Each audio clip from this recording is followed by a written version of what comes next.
왕의 족보라는 제목으로 하나님 말씀 전하겠습니다.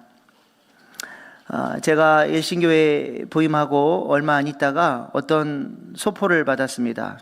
아주 묵직한 책이 들어있는 것 같아서 열어보니까 제가 박씨 규종공파거든요. 어떻게 알았는지 규종공파에서 저에게 족보를 보내왔습니다. 제가 짐작해 보건대 저에게 삼촌뻘 되시는 우리 박인규 집사님께서 문중에 얘기하셔서 거기서 보내신 게 아닌가 그런 생각을 했습니다. 우리 집사님 지금 열심히 하나님 주신 그 비전 붙들고 병마와 싸우고 있는데요. 기도하실 때마다 기도해 주시기를 부탁을 드립니다. 네, 우리 또 정등남 권사님도 오늘 일부 예배 참석하셨는데 눈 감을 때마다 그냥 우리는 환자들 위해서 우리가 함께 또 기도의 품앗이를 해야 될 사람들 위해서 기도하는 거예요. 하나님께서 우리의 그 연합된 마음 또 사랑하는 마음으로 기도하는 그 기도를 기쁘게 들으시고 역사해 주시리라 믿습니다. 아무튼 이 족보가 참 중요합니다. 족보는 우리의 뿌리가 어디냐, 어떤 라인에 선 사람이냐.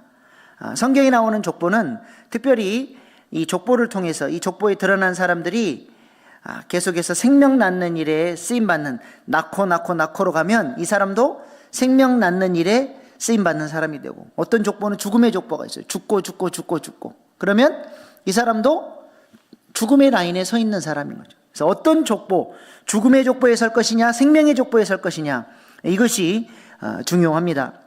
마태복음은 왕으로 예수님께서 오셨기 때문에 무슨 족보가 필요해요? 왕의 족보가 필요한 거죠. 그래서 예수님이 왕의 혈통, 왕의 족보로 오셨다라고 하는 것을 보여주죠. 그래서 마태복음 시작하자마자 왕의 족보를 보여줍니다. 우리는 이 마태복음 1장에 족보가 나오면 이름도 생소하고 따분해서 대충 넘겨버리지만, 유대인들에게서 이 족보는 굉장히 흥미롭고 또 여러 가지 메시지를 던져주는 그런 족보라고 할 수 있습니다. 오늘은 마태가 예수님의 족보를 통해서 어떠한 복음의 메시지를 던져주고 있는지 우리가 살펴보면서 우리에게 주신 하나님의 음성을 들을 수 있기를 소망합니다. 영광스러운 왕의 족보에는 아무나 이름을 올릴 수 있는 것이 아닙니다.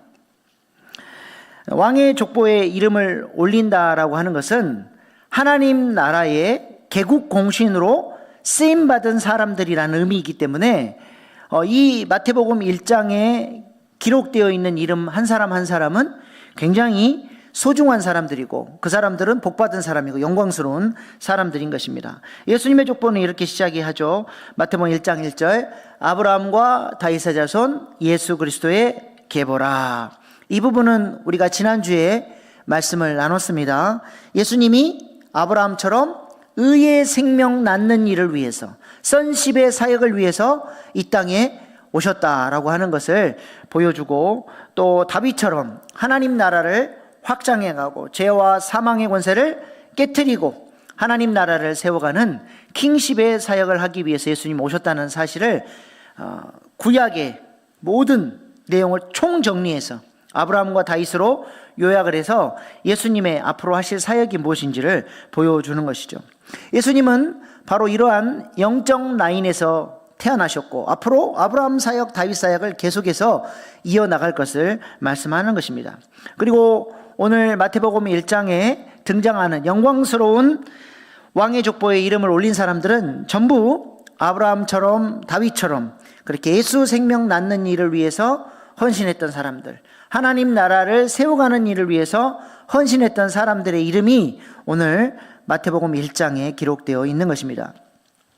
그런데 이들의 이름을 이렇게 쭉 보면 혈통적 족보가 아니라 구속사에 이 사람이 어떻게 쓰임 받았느냐에 따라서 이름이 빠지기도 하고 이름이 새롭게 들어가기로 했다라고 하는 것입니다.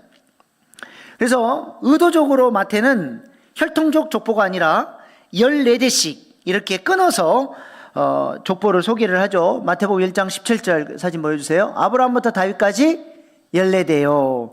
또 다윗부터 바벨론에 사로잡혀 갈 때까지 14대로, 또 바벨론 포로 시기부터 예수님까지 14대더라. 실제로 이 혈통적 족보가 14대씩 끊어지지 않습니다. 의도적으로 마태가 뺄 사람 빼고 넣을 사람 넣어가지고 14대씩 일부러 맞춘 거예요. 이를 통해서 무엇을 강조하고 싶은 거예요? 제가 우리 마태복음 첫 프롤로그 할 때 말씀을 드렸는데, 이 14라고 하는 숫자는 다윗을 상징하는 숫자입니다. 다윗의 이름 사진 보여주세요. 저렇게 히브리어 알파벳에는 부여된 고유의 숫자가 있어요. 저 숫자, 다윗의 이름의 숫자를 합쳐보면 14가 나와요. 저거를 게마트리아 용법이라고 하는데요. 의도적으로 이 14대를 통해서 다윗 왕이 부각될 수 있도록 일부러 그렇게 디자인을 한 것입니다. 왜 다윗을 강조해야 됩니까? 사무엘하 7장 11절로 12절 말씀 보십시다. 시작. 여호와가 또 내게 이르노니 여호와가 너를 위하여 집을 짓고 내 수완이 차서 내 조상들과 함께 누울 때에 내가 내 몸에서 날 내 씨를 내 뒤에 세워 그의 나라를 견고하게 하리라. 아멘. 이 말씀이 그 유명한 다윗 언약이죠. 하나님께서 다윗을 위하여 집을 지어주시고 다윗 후손을 통해서 이 나라를 견고하게 하시겠다 약속하셨습니다. 다시 말해서 다윗의 후손 가운데 메시아를 보내주셔서 그 메시아가 하나님이 통치하시는 하나님 나라를 세우시겠다라고 하는 약속입니다. 그래서 구약의 이스라엘 백성들은 끊임없이 다윗의 후손 가운데 하나님이 보내주실 메시아, 이 정치적으로 경제적으로 힘들고 어려운 이 모든 문제들을 타파하고 하나님이 통치하시는 하나님 나라, 다윗 왕국과 같이 그렇게 부강하고 하나님 기뻐하시는 그 나라를 세우기를 손꼽아 기다린 거죠. 근데 그렇게 하나님께서 구약에서 보내주시겠다고 하는 그 메시아가 바로 누구라는 거예요? 이 족보를 통해서 다윗 왕의 후손으로 오신 예수님이 바로 너희들이 기다리는 메시아라고 하는 사실을 다윗은 이 왕의 족보를 통해서 보여주고 있는 것입니다. 그리고 이 족보에 기록되어 있는 사람들은 전부 다 이 땅의 메시아 예수 그리스도가 오는 일을 위해서 구속사에 쓰임받은 사람들이라는 것이죠. 그래서 예수님의 족보는 단순한 혈통적 족보가 아니라 그가 누구 아들이냐, 그가 얼마를 소유했느냐, 얼마나 공부를 많이 했느냐, 어떤 능력이 있느냐, 그게 중요한 게 아니에요. 그가 어떤 신분이냐가 중요하지 않습니다. 아브라함처럼 다윗처럼 구속사에 쓰임 받았느냐, 예수 생명 낳는 일에 그가 어떻게 쓰임 받았느냐가 중요한 관심사인 것이죠. 그리고 그렇게 쓰임 받은 사람들이 오늘 왕후의 족보에 이름을 올린 것입니다. 그래서 혈통적으로는 당연히 이름이 올라가야 하는데 빠져버린 사람들이 있죠. 그 첫 번째 부류가 뭐냐? 장자였는데 장자가 원래 족보에 이름이 올라가야 되는데 장자권을 잃어버려서 동생들이 대신 이름이 올라간 사람들이 있죠. 그 자막 띄워주세요. 장자권을 잃어버린 사람들. 이스마엘은 누구 아들이에요? 아브라함의 큰아들이죠. 근데 이 아들은 은혜로 태어난 아들이 아니라 자기 의로 태어난 아들이에요. 우리 갈라디아서 말씀 사경이 때 말씀을 드렸죠. 에서는요, 이삭의 큰아들입니다. 그러나 하나님보다 세상 질서, 정욕과 탐욕을 따라서 살아간 자녀여서 장자권을 잃어버리게 되죠. 루벤은요, 야곱의 아들이고 또 암논은 다윗의 큰아들이에요. 다 큰아들들이에요. 그러나 정욕과 또 그 육체의 소욕대로 살아감으로써 장자권을 잃어버린 자녀들입니다. 그 다음에 시므온과 레위. 루벤이 장자권을 잃어버리면 그 다음 차자에게로 넘어가야 되는데 둘째 시므온, 셋째 레위도 다 장자권을 잃어버렸어요. 왜 그렇습니까? 폭력과 탐욕으로 세겜성 사람들을 다 죽여버리고 약탈하고 이 가정이 위험에 빠지는 그런 일들을 하게 됨으로써 장자권을 잃어버리게 됐습니다. 엘은 누구예요? 유다의 큰아들이에요. 하나님 보시기에 얼마나 악했는지 하나님께서 이 애를 심판하셔서 죽여버렸죠. 엘리압은 이새의 아들 다윗의 큰형입니다. 이 사람도 마음 중심이 하나님 기준에 미치지를 못해서 그 장자권이 누구에게로 올라갔어요? 막내에게까지, 막내 다윗에게로 장자권이 넘어가게 되죠. 그래서 장자권을 형 대신에 축복받은 사람들이 있습니다. 이스마엘 대신 누가 받았어요? 이삭이 그 복을 누렸고, 에서 대신 야곱이 누렸고, 루벤 대신 제사장권이 장자권의 복이 세 가지죠. 왕권, 제사장권, 두 배의 목. 그래서 왕권은 누가 가져갔어요? 유다. 제사장권은 레위. 두 배의 몫은 요셉. 그래서 요셉 지파라고 안 그러고 에브라임 지파, 므낫세 지파 두 배의 몫을 누리게 됐습니다. 그래서 오늘 본문 말씀은 왕의 족보이기 때문에 유다가 왕권을 가지고 이름이 올라간 거예요. 그 다음에 엘리압 대신 다윗이 그 이름을 올리게 됩니다. 그러므로 예수님의 족보는 장자들이 이름을 올리는 그런 족보예요. 하나님이 주신 권세를 가지고 이 땅의 자원들을 가지고 구속사를 위하여, 예수 생명 낳는 일을 위하여, 하나님 나라를 세워가는 일을 위하여 쓰임받은 사람들, 하나님이 복 주시면 내 탐욕을 위해서, 내 정욕을 위해서 내가 원하는 것만 하는 인생들은 다 장자권을 잃어버립니다. 그러나 주를 위해서 주님이 쓰시고자 하시는 곳에 내 자원도, 시간도, 건강도, 물질도 헌신하면서 하나님 나라가 이루어지는 일을 위하여 쓰임받는 장자의 복을 누리는 사람들이 하나님께서 이 왕의 족보의 이름을 올려주셨다는 것이죠. 우리는 하나님 나라를 위해서 부름받은 존재들인 줄로 믿습니다. 또한 두 번째로 왕의 족보에 마땅히 이름을 올려야 되는데 빠져있는 사람들이 있어요. 역대상 혈통적 족보, 그 왕의 족보에 쭉 보면은 분명히 이름이 기록되어 있는데 마태복음의 왕의 족보에는 이름이 빠져있는 왕들이 있습니다. 역대상 족보 보시면 아하시아, 요아스, 아마샤, 여호야김이 들어가 있는데 마태복음 족보를 보세요. 요람에서 우시아로 바로 넘어가 버려요. 그리고 또 여호야김이 또 빠져 있습니다. 요시야 다음에 여호야김, 여고냐로 가야 되는데 여호야김이 빠져 있죠. 4명의 왕의 이름이 빠져버린 것입니다. 아하시아, 요아스, 아마사는 악행을 많이 저지르고 우상 숭배하는 일에 열심을 품었던 그런 왕들입니다. 우상을 섬기고 하나님을 대적하는 정치를 했더니 그 결과가 뭐예요? 왕이지만 영광스러운 왕의 족보에서 그들의 이름이 삭제되는 사람들이 되고 많았다는 것입니다. 그리고 여호야김은 누가 세운 왕입니까?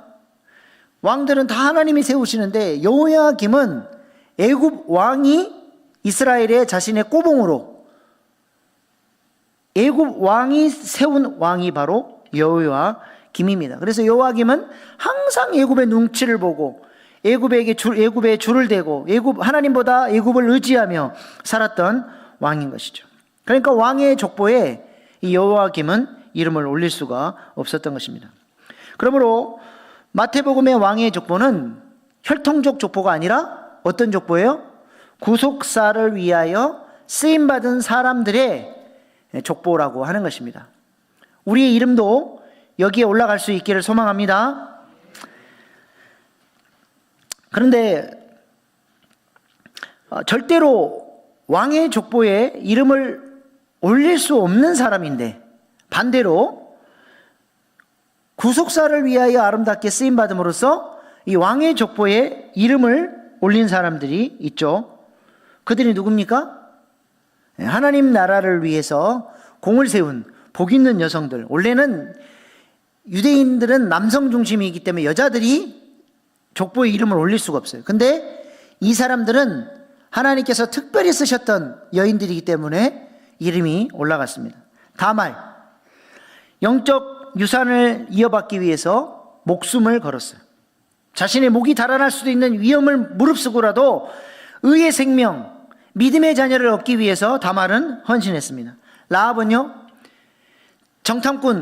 이스라엘의 정탐꾼들을 도우면서 하나님께서 이스라엘 백성들과 함께 한다는 사실을 알고, 타락한 우리 민족, 이 가나안 족속은 하나님께 심판받는다는 사실을 알고 금방 영적으로 깨닫고 하나님 라인에 줄을 댔던 여인이죠.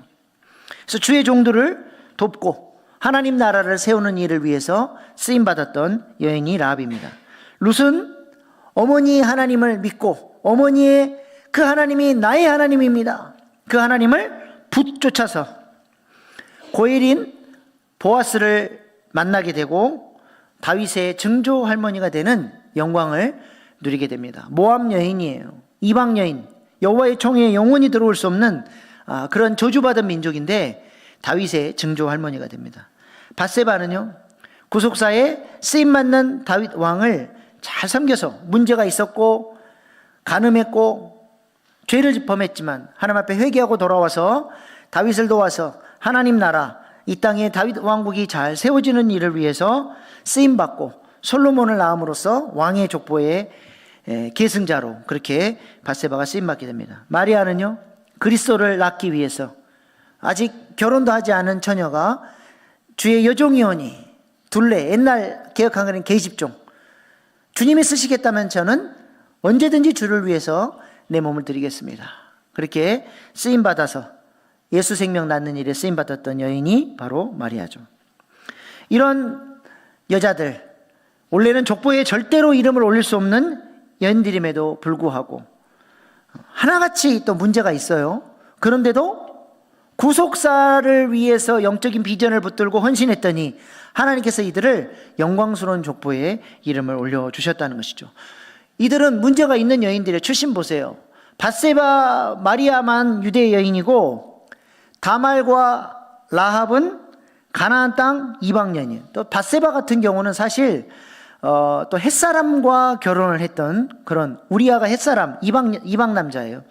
그런 사람이죠. 또 룻은 여호와의 총회에 영원히 들어오지 못하는 모압 여인이에요. 여호와의 총회라고 하는 건 뭐냐면 하나님을 예배하는 공동체를 말합니다. 절대로 하나님을 예배할 수 없는 저주받은 민족인데 하나님 앞에 헌신했더니 하나님께서 이 여인을 복 주셨다는 거죠. 신분도 보세요. 다말은 장녀, 라합은 여리고 기생, 룻은 저주받은 모압 출신, 남편 잃은 과부, 저주받은 가정의 며느리, 우리아의 아내 밧세바. 일부러 밧세바라고 안 하고 뭐라 그래요? 우리아의 아내라 그래요. 부정한 여인이었고, 마리아는 아이를 낳을 수 없는 소녀였습니다. 이렇게 이들은 이방 여인이고 과거가 있는 여인들이고 버림받아야 될 여인들이에요. 절대로 이 영광스러운 왕의 족보에 이름을 올릴 수 없는 그런 사람들입니다. 그럼에도 예수 생명 낳는 일을 위하여, 하나님 나라를 세우는 일을 위하여 목숨 걸고 헌신했던 여인들이 바로 이들입니다. 마태는 이런 사람들에게 관심이 있는 거예요. 마태 자신도 어떤 존재입니까? 무슨 출신? 마태가 어디 출신이에요? 세리 출신 아닙니까? 세리 출신. 당시의 세리는 창녀와 같은 죄인 취급을 받던, 사람들로부터 손가락질 받던 그런 존재가 바로 세리입니다. 그런 자신을, 그런 죄인을 예수님이 오셔서 자신을 제자 삼아 주시고 은혜로 구원하여 주시고 영광스러운 하나님 나라를 위해서 헌신하며 살아갈 수 있도록 우리 주님께서 자신을 불러주셨다라고 하는 그 감격이 마태에게는 있는 거예요. 그래서 이렇게 자격이 안 되고 보잘것없고 죄인들이고 절대로 영광스러운 명단에 들어올 수 없는 사람들이지만 하나님께서 이들을 귀하게 쓰셨고 이들을 통해서 구속사를 이뤄갔기 때문에 마태는 이들을 왕의 족보에 이름을 올려주면서 하나님 나라는 우리 모두가 어떤 신분이고 어떤 죄인이라고 할지라도 그 은혜 안에 들어오면 다 하나님 나라를 위해서 이렇게 쓰임받을 수 있다는 사실을 보여주고 있는 것입니다. 실제로 예수님의 족보가 14대씩 3번 끊어지니까 마태복음 1장에 나오는 족보에는 총 몇 명이 등장을 해야 맞습니까? 14대씩 14 곱하기 3 하면 뭐예요? 42가 돼야 되죠. 우리 또 회계 이세희 집사님 계산 빠르네요. 42가 돼야 돼요. 근데 마태복음 1장의 족보 이름의 숫자를 세보면 41명이 등장합니다. 한 명이 부족해, 한 명이. 왕의 족보에. 왜 왕의 족보에 한 명을 안 넣었을까요? 그 한 자리, 왕의 족보에 이름을 올려야 될 그 한 자리, 누가 되라는 거예요? 네, 바로 내가 되라고. 우리가 되라고. 바로 우리가 선식과 킹십의 삶을 살아감으로써, 아브라함 사역, 다윗 사역에 우리도 쓰임받음으로써 영광스러운 왕의 족보에 이름을 올리기를 우리 주님께서 원하신다라고 하는 것입니다. 우리 옆에 계신 분들에게 왕의 족보에 이름을 올리십시다. 인사 한번 하십시오.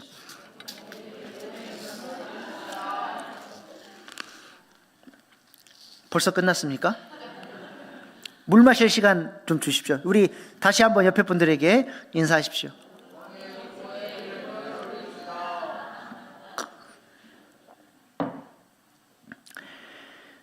그렇다면 문제 많은 여인들이 어떤 삶을 살았길래 그들은 그들의 운명을 바꿔서 영광스러운 족보의 이름을 올릴 수 있었을까요? 먼저 좀 다말부터 살펴보겠습니다. 다말은 유다의 첫 번째 며느리죠. 아버지를 떠나서 이방인들과 섞여 살 때가 있었습니다. 그때 이 가나안 여인 다말을 며느리로 맞이하게 되는데, 유다가 아버지가 영적으로 방황하니까 유다의 세 아들도 똑같이 그렇게 영적으로 방황하면서 하나님 보시기에 얼마나 악했는지 하나님께서 유다의 첫 번째 아들 엘을 심판해서 죽여버려요. 그러니까 다말이 아이도 얻지 못하고 자신의 남편을 잃어버렸습니다. 당시 고대 근동에는 계대 결혼이라고 하는 게 있었죠. 큰아들이 아이가 없이 죽으면 둘째가 형수를 취해서 형의 아들을 낳아주는 거예요.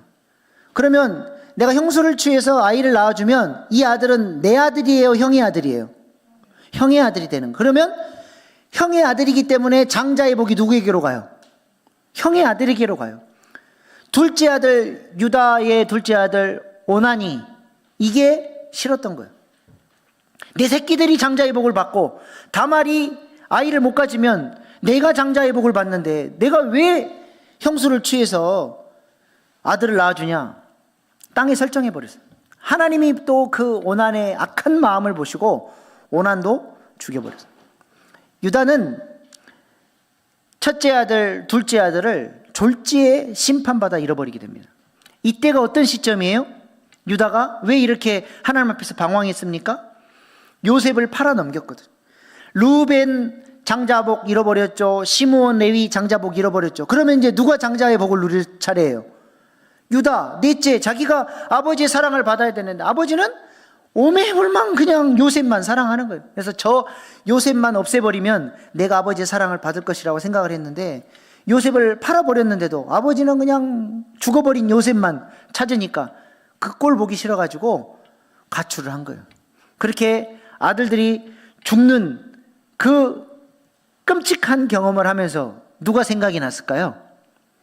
요셉, 사랑하는 아들 요셉을 잃어버렸던 아버지의 심정을 그때 깨닫게 된 거예요.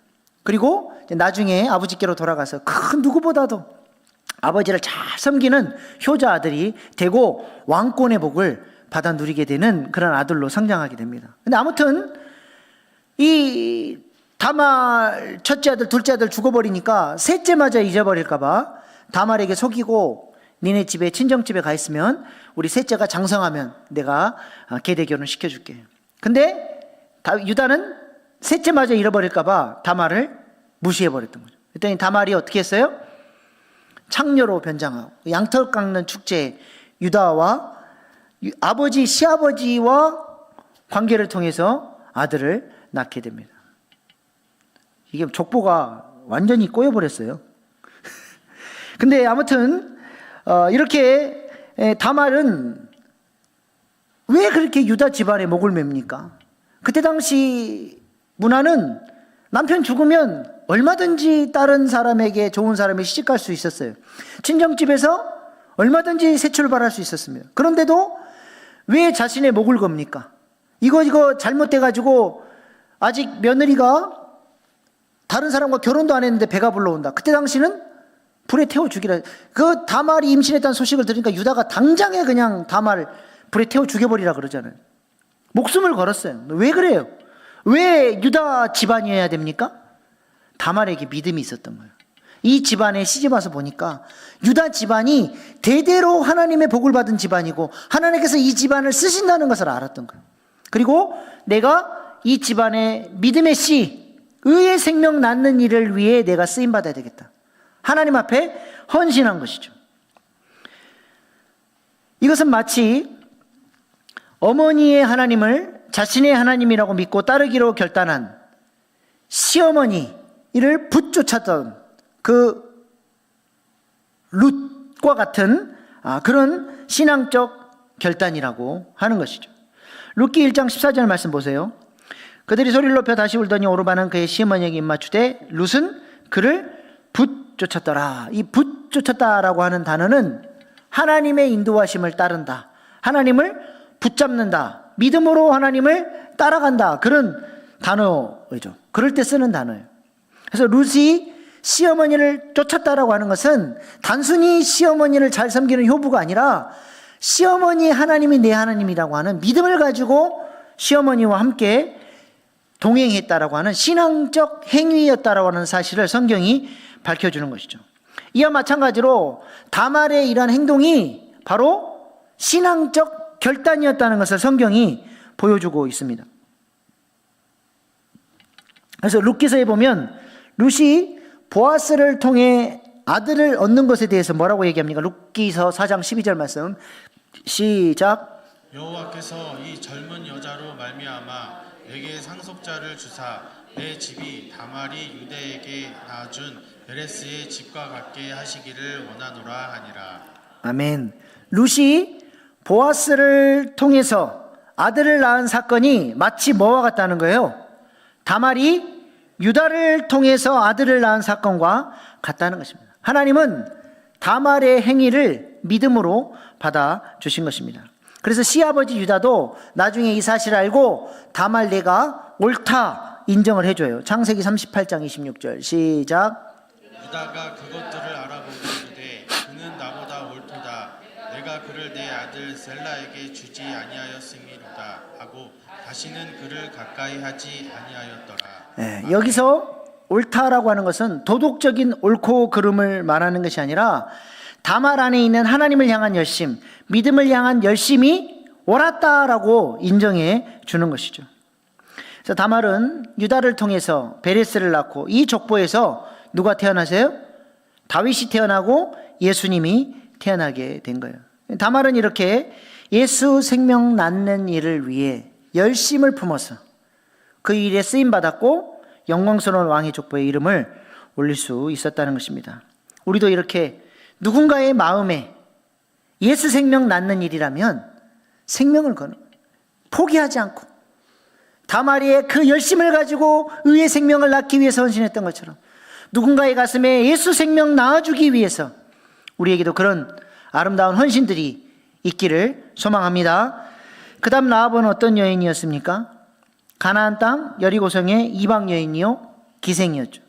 이스라엘 백성들이 하나님의 도우심을 통해서 승승장구하며 여리고로 진격한다는 소식을 듣게 됐습니다.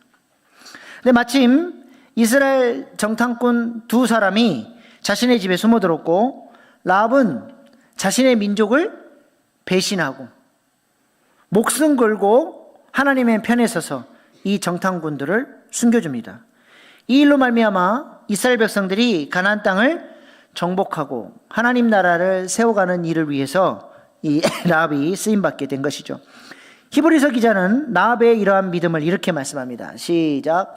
믿음으로 기생 라합은 정탐꾼을 평안히 영접하였으므로 순종하지 아니한 자와 함께 멸망하지 아니하였도다.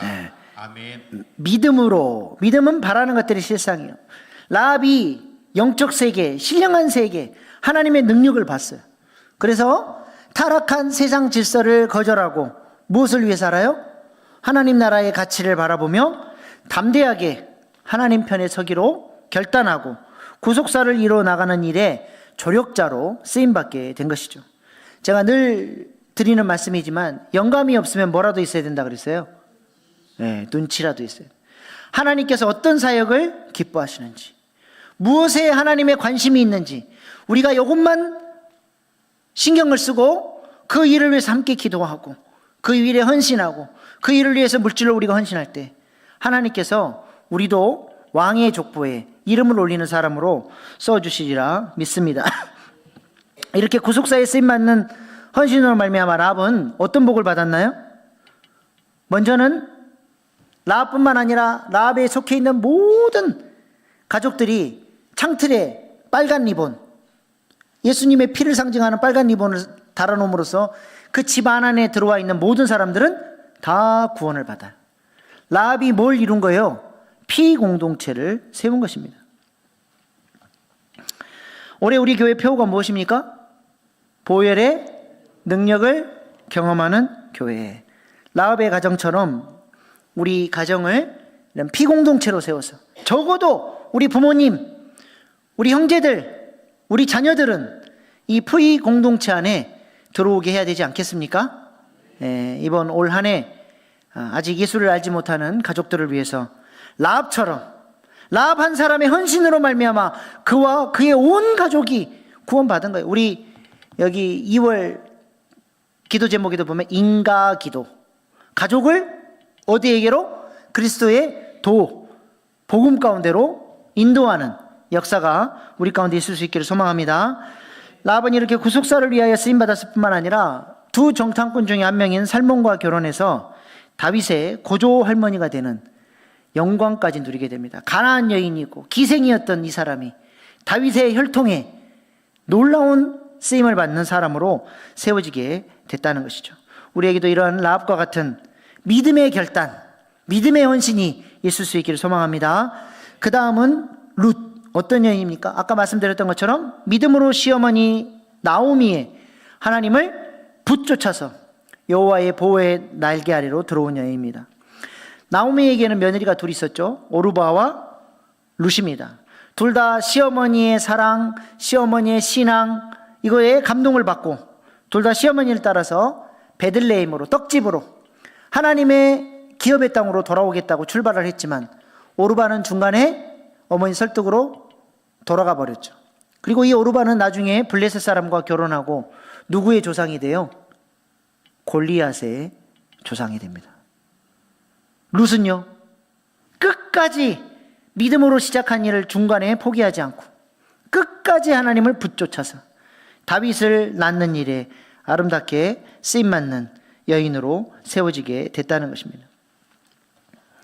보아스를 만나게 됐고 잃어버린 기업을 회복했고 예수 생명 낳는 일에 쓰임받게 된 것입니다. 도대체 룻과 오르바의 차이점이 무엇입니까? 똑같이 은혜 받았고 똑같이 감동을 받아서 함께 베들레헴을 출발했습니다. 그런데 한 사람은 옛날의 삶으로 돌아가서 결국엔 하나님을 대적하는 골리앗을 낳는 인생으로 끝나버렸고 또 한 사람은 새로운 삶으로 나아가 다윗의 증조 할머니가 되는 구속사에 쓰임받는 인생이 되었다는 것입니다. 이것은 성경적인 이야기가 아니라 오늘날의 동일한 이야기예요. 똑같이 같은 교회에서 신앙생활하고 똑같이 예수 믿는다고 하지만 어떤 사람은 룻과 같이 계속해서 하나님을 붙여줌으로써 열매 맺는 신앙, 하나님께서 기뻐하시는 구속사에 쓰임받는 인생이 되는 사람이 있는가 반면에 여전히 옛사람의 습관을 따라서 주저앉아 버리고 옛날의 삶으로 돌아가 버리고 결국에는 내어놓는 열매가 뭐예요? 하나님을 대적하는 그런 삶으로 나아가는 사람도 있다는 것이죠. 도대체 어떤 차이가 있는 것입니까? 신앙생활의 목적 자체가 달랐다는 거예요. 오르바는 신앙생활의 목적이 뭐예요? 내 자신을 위한 신앙생활. 내가 어떻게 복을 받고 내가 어떻게 누려야 되고. 그러나 룻은요, 하나님을 위해서, 구속사를 위해서 내가 어떻게 쓰임받을 것인가, 그것을 생각했던 여인이라고 하는 것이죠. 우리 안에 그의 나라와 의를 구하는 믿음이 있을 수 있기를 소망합니다. 그렇게 헌신된 마음으로 주님께서 기뻐하시는 일에 우리가 헌신할 때 룻처럼 우리 안에 심겨진 예수 생명이 30배, 60배, 100배의 결실을 맺어서 사방에 예수 생명을 전하고 하나님 나라를 세우는 일에 쓰임받게 되리라 믿습니다. 그 다음은 밧세바죠. 다윗의 아내라고 해도 좋을 텐데 오늘 본문 말씀은 고약하게 뭐라고 얘기합니까? 1장 6절 시작. 다윗은 우리아의 아내에게서 솔로몬을 낳고. 우리아의 아내, 일부러 이렇게 표현을 하는 거예요. 다윗의 치부를 그대로 드러냅니다. 우리 예수님이 종교 지도자들로부터 공격받을 때 예수님을 향해서 종교 지도자들이 뭐라고 불러요? 유대인들이 저 사람이 마리아의 아들이 아니냐, 뻔히 육신의 아버지 요셉이 있는데도 마리아의 아들이라 그래요.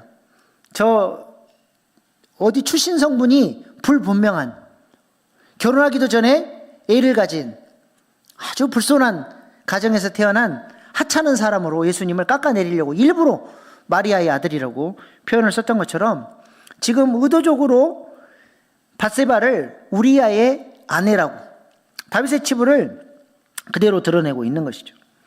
이처럼 밧세바는 분명히 문제가 있는 여인입니다. 그러나 중요한 것은 이렇게 문제가 있지만 하나님께 회개하고 돌아와서 하나님께 쓰임받는 다윗, 주의 종을 잘 섬기고 그 주의 종이 다윗 왕국을 세우고 하나님 나라를 세워가는 일을 위해서 옆에서 조력자로서 잘 섬겼더니 하나님께서 이 밧세바를 예수 생명 낳는 일, 솔로몬 낳고 또 하나님 나라를 세워가는 일에 이 밧세바가 쓰임받게 되었다는 것입니다. 헌신이 그래서 중요합니다. 아까 레이가 저주를 받은 아들 아닙니까? 셋째 아들로서. 근데 레이가 어떻게 제사장권을 받게 됐어요? 장자권을 다시 회복했어요. 이유가 무엇입니까? 금송아지 사건 때 하나님 편에 설 자 누구냐라고 했을 때 누가 일어났어요? 레이 지파가.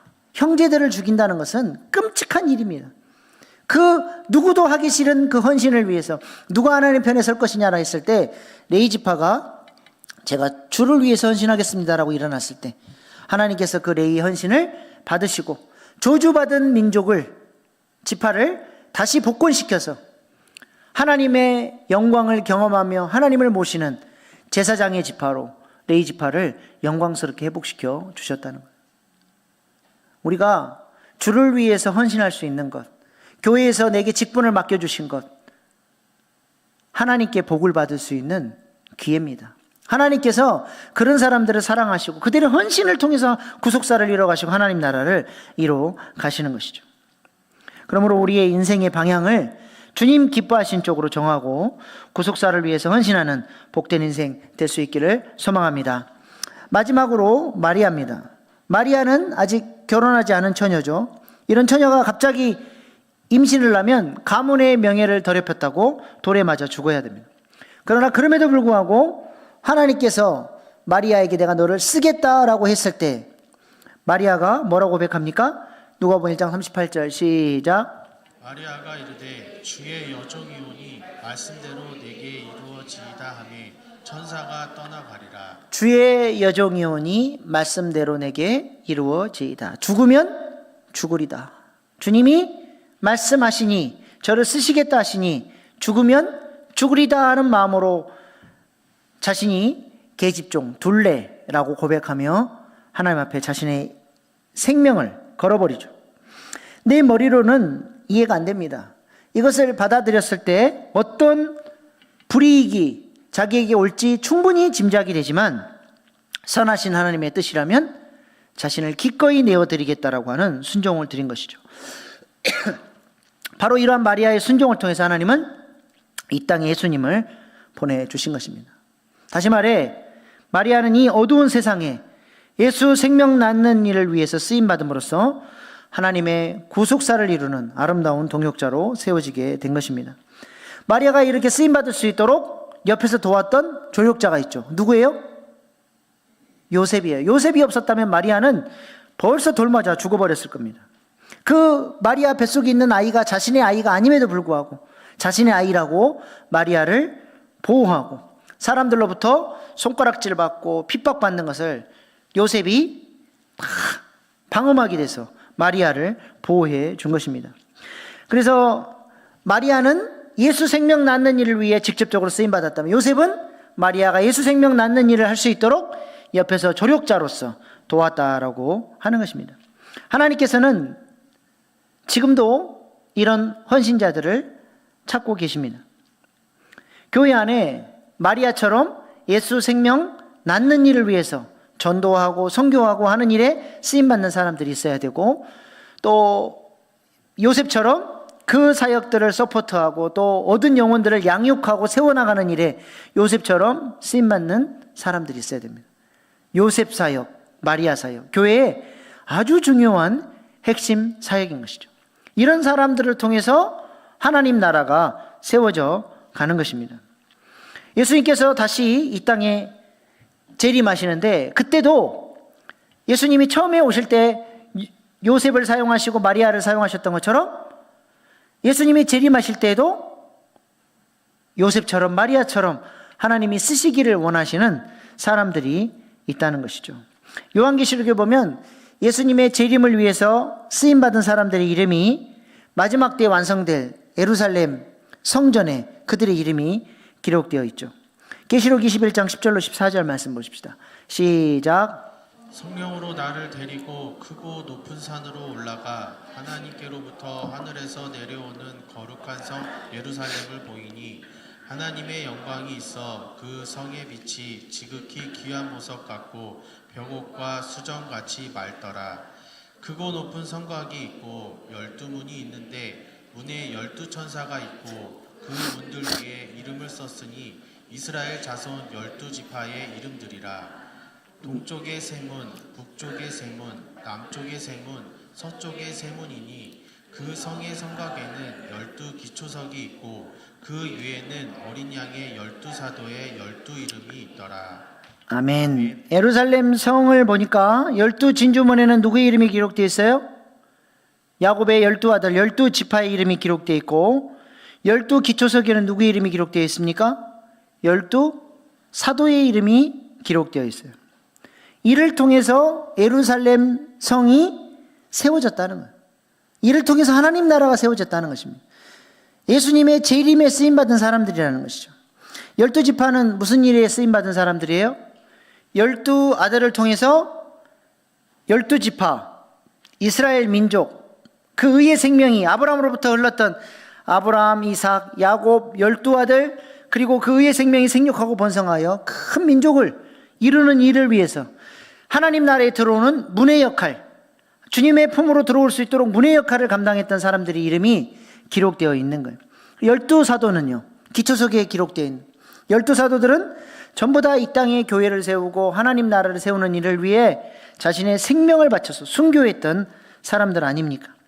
하나님은 이런 헌신자들을 통해서 예수 생명을 나누고 하나님 나라를 세우는 기초석으로 하나님께서 그들을 쓰셨다라고 하는 것입니다. 지금도 하나님은 하나님 나라를 세워가기 위해서 이 두 가지 사역, 선식과 킹십, 아브라함 사역, 다윗 사역을 할 자들을 찾고 계신다는 것입니다.